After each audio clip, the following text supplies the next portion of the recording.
Outlander Season 7, Episode 6 has come out today, so let's talk about it. As always, this will have spoilers for the show and the books, so if you are looking to avoid those, please do keep on scrolling. Alright, so a lot happens in this episode, and we start off with William riding into Fort Ticonderoga to meet up with the British troops.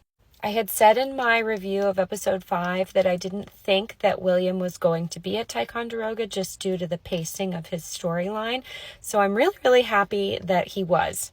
But right away, we get a subtle change from the books.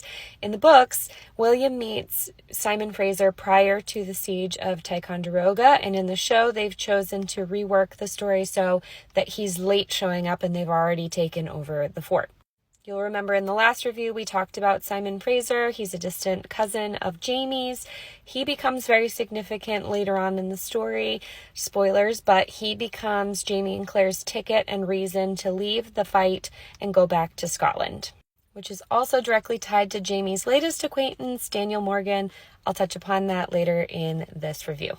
At the end of Episode 5, we saw everybody fleeing from Ticonderoga by boat, and now they are heading into the woods with Jamie's encouragement that they get as far away from the water as possible so not to be spotted by the British across the lake, and they start to hear Indian calls. This plays out exactly like it does in the books. Ian goes ahead and determines that it is actually redcoats who are imitating the calls, trying to intimidate the rebels and scare them so that they head towards the redcoats and they can capture them all.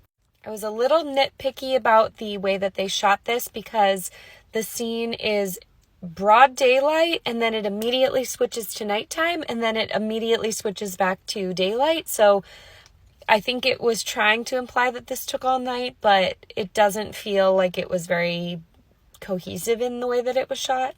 And then we also abruptly cut to this scene with Roger talking to Lionel Menzies. I did a whole video about why Jemmy got in trouble for speaking the Gaelic and that whole storyline, so I won't go into too much detail again here. Be sure to watch that video if you're interested in all this, but again, I'll post some snippets that this whole conversation was direct from the book. He asks Roger to speak to the children and do a class to teach them Gaelic.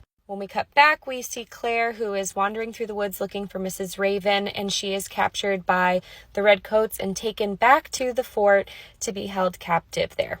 We see Walter Woodcock again. This whole character has been reused in the show in a way that I actually prefer to the books. In the books, she doesn't meet him until this moment, whereas in the show, they've chosen to have them already establish a relationship prior to Claire being kidnapped and showing up here. And I'm already out of time, so come back for part 2.